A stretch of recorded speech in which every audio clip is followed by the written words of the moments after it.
We love to call America the land of the free. But what happens when our shouting drowns out the whisper of liberty?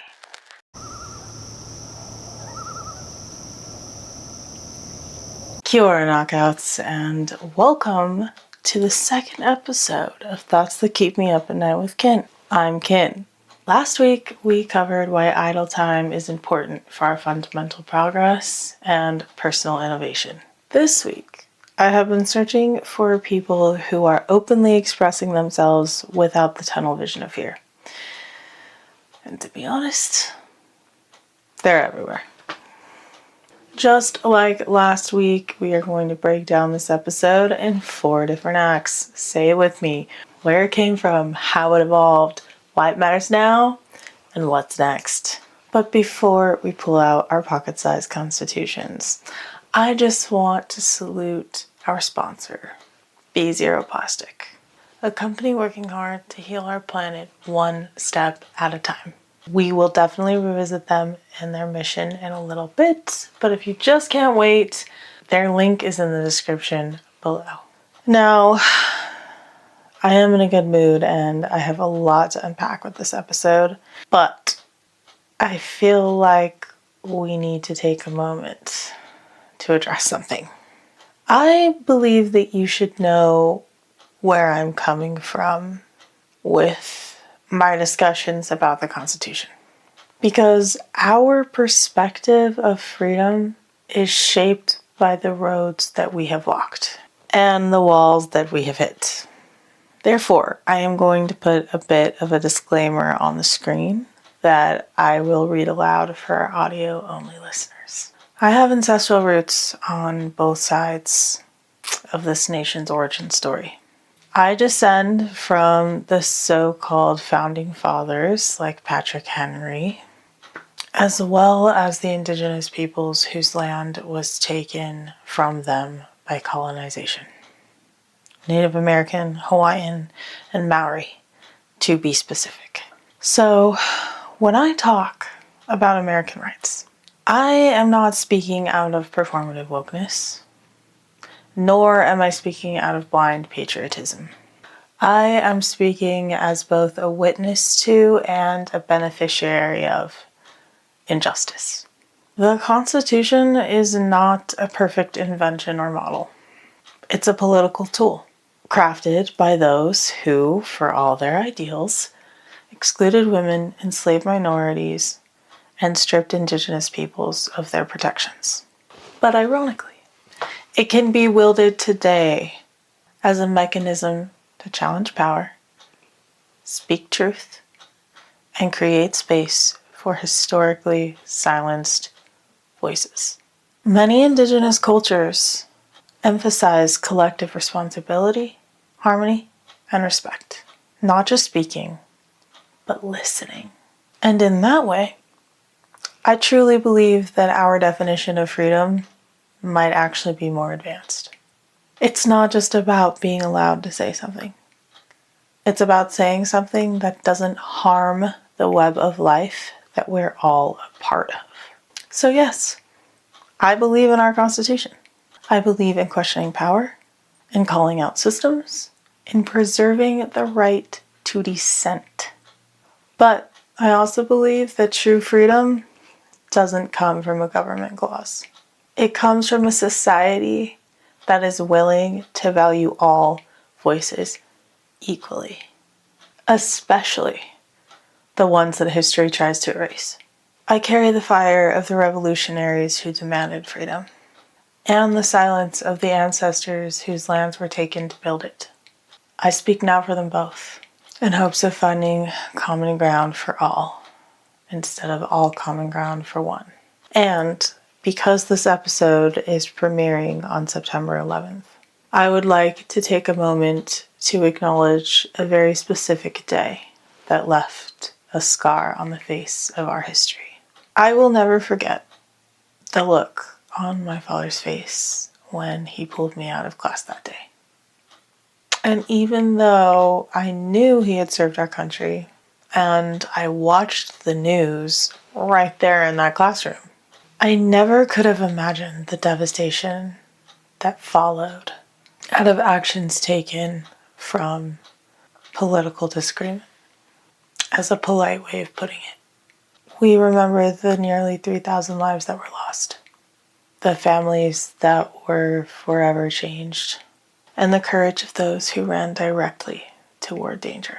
We also remember how that day changed and reshaped our idea of security, and how the Constitution that we are discussing right now was put under one of its most pressured and crucial tests. To honor everyone that was a part of this dark day in history, I would like to take a brief moment of silence.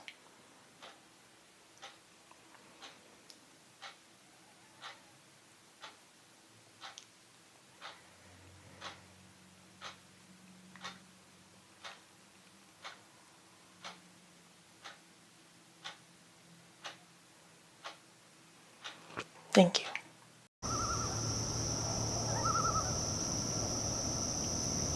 Okay, before we can talk Constitution, we need to talk about what came before the Constitution, which were the Articles of Confederation.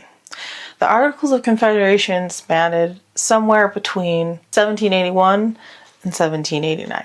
However, these articles eventually failed due to quite a few things, like lack of central authority, lack of taxation power, inability to regulate commerce, absence of unified currency, no federal judiciary, legislative inefficiencies, and military weakness. Now, somewhere toward the end of the Articles of Confederation, there was something called the Constitution Convention, which was held in 1787. At this convention, the delegates debated a compromise between state autonomy and a central government. The result was a system of checks and balances between the three branches of government: legislative, executive, and judicial, in case you were wondering, and a division of power between federal and state government. Now, this movement didn't just appear in people's minds, it actually stemmed from other places. For example, it was heavily influenced by British common law and Enlightenment thinkers such as John Locke, who believed that life, liberty, and property fall under natural rights, by the way. And of course, Montesquieu, who famously believed in the separation of power. If you don't know who Montesquieu is, I beg you to pull out that little pocket-sized teleportation to all information and figure that out. Because I don't want to hear you calling for freedom if you don't know what true freedom looks like.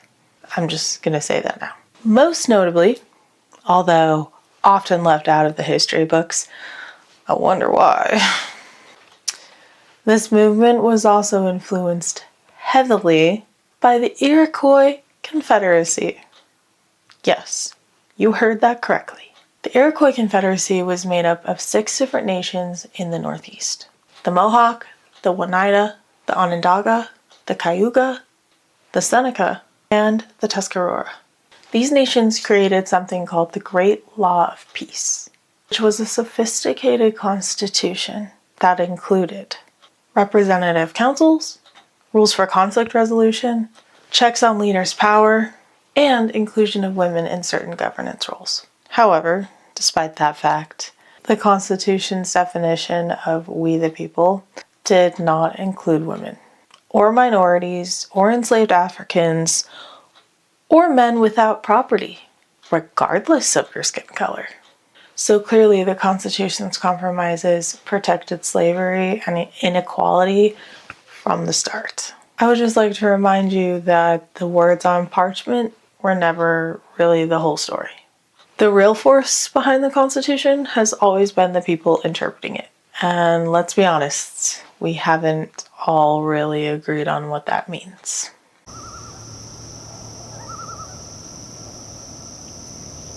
Now, to break this down a little bit further, there are 2 belief systems involving the Constitution. First, there's originalism, which is the belief that the Constitution should be specifically interpreted as the framers intended, versus the living Constitution, which is the belief that it should adapt to changing times. Now, of course, there is a human factor here. For example, judicial rulings often reflect justices' personal beliefs, philosophies, and biases. But on the flip side of that coin, political movements can push constitutional interpretation in a new direction. Thankfully, over time, America's sense of who was included in "we the people" expanded through amendments. The 13th Amendment abolished slavery.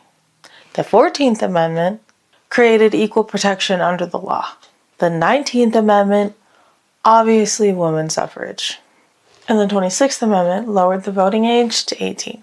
Now there is something that I want to be really clear about, because I feel like there's a lot of muddy water about this for some freaking reason. And that is that amendment is adaptation.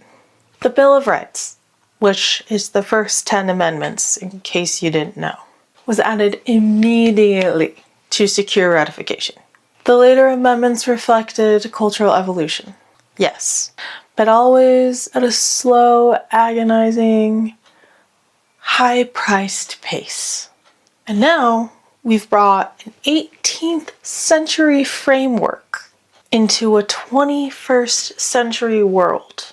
A world with problems that the framers probably couldn't have imagined, and tools their inventions birthed, but they weren't there to see the growth of. Before we bring this present day, though, let's take a moment to digest the history and talk about something else that should be constitutional: protecting our planet. Whether you're a patriot or not, if you exist anywhere on this earth, and you're looking for easy, convenient, everyday items that also happen to be eco-friendly, then just like anyone else, you need the right resources. B-Zero Plastic has easily pushed the boundaries of what it means to have sustainability and convenience, because all products sold are guaranteed to be 100% environmentally friendly, to be individually vetted by the founder herself to ensure credibility and quality. They're all made and produced in the USA because in order to think global, you have to act local, and to be accessible as well as affordable. Some of the products sold include daily items such as toothpaste and dental floss, laundry detergent and lint balls, dish soap and dishcloths, and trash and waste bags. If that sounds like your cup of organic tea, then at the end of this episode, I encourage you to scroll down to the description below, click on the link provided, and use code KIN, that's K-I-N, for 10% off your very first order. It's another really easy way to support yourself, our planet, my sponsor, and of course, this podcast. So if you decide to give it a sip, I really appreciate your contribution on behalf of myself, B-Zero Plastic, and our planet.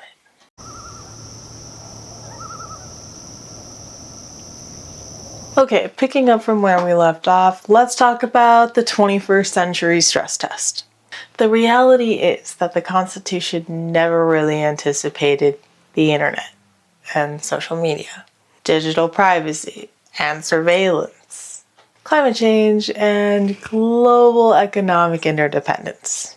Not to mention, bringing it back to the human factor, the judicial interpretation of power. 9 Supreme Court justices, 9, interpret constitutional meaning for the entire country. And because of lifelong appointments, their decisions can outlast public opinion for decades. But there are questions that are not addressed by the Constitution. Is personal data property? Is algorithmic bias a violation of equality protections? Can speech be truly free when it's mediated by private tech companies? There is a huge public trust gap here. Many Americans feel that the Constitution works for some people but not all. And this is consistently repeated in statistical analysis, which creates political polarization and erosion of national unity. So if the Constitution is showing its age, the question is not whether or not to throw it out, but whether we have the vision and the will to evolve it for the next century.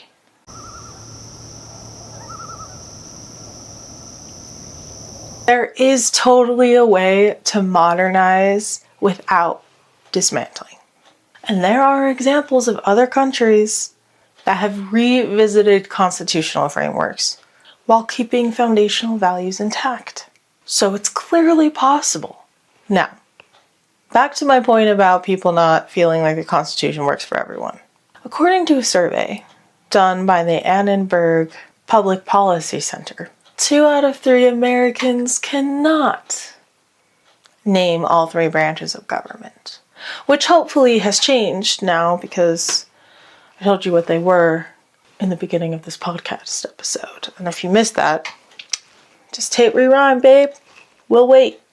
Without understanding the Constitution, citizens cannot effectively reform or defend it. The reality is that future reforms must prioritize representation across racial, gender, economic, and geographic lines. And in my opinion, there should be something called the self-awareness clause, because the Constitution is only as fair as the people interpreting it. Meaning, cultural awareness is just as important as legal structure. Whew. Okay. We definitely unpacked a lot in this episode, so let's bring it back and do a quick recap. We talked about where the Constitution came from, how the Constitution evolved, why the Constitution matters now, and what we can do to change our perspective on it. Here are my final thoughts. The next time that you decide to peruse the news, keep in mind that what you see may not be what you get. Also, like I said in the beginning, this is a very important topic to me, and this is honestly probably only the first installment of episodes revolving around the Constitution. So if you feel like there's more to unpack there or more things to look at, don't worry. We're gonna get there. Trust me, it's on the content calendar. I'm way ahead of you.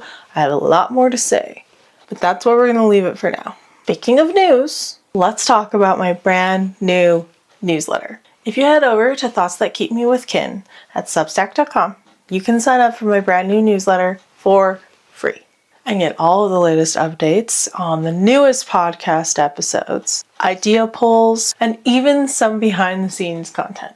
Remember to go check out Be Zero Plastic if you are interested in a zero plastic alternative in a one-stop shop. Thank you again to Be Zero Plastic and all of you for making this podcast happen. Next week, we are going to discuss the currency of value and how we measure it. Remember to subscribe if you have not already, and click that little bell if you want a notification of when the next episode drops. We have a new episode every Thursday at 6 p.m. Mountain Standard Time. You can obviously find this podcast here on YouTube and soon to be on Spotify. Thanks for joining me on another Restless Night Knockouts. I can't wait to see you next week. Until then, say hey to the dark side.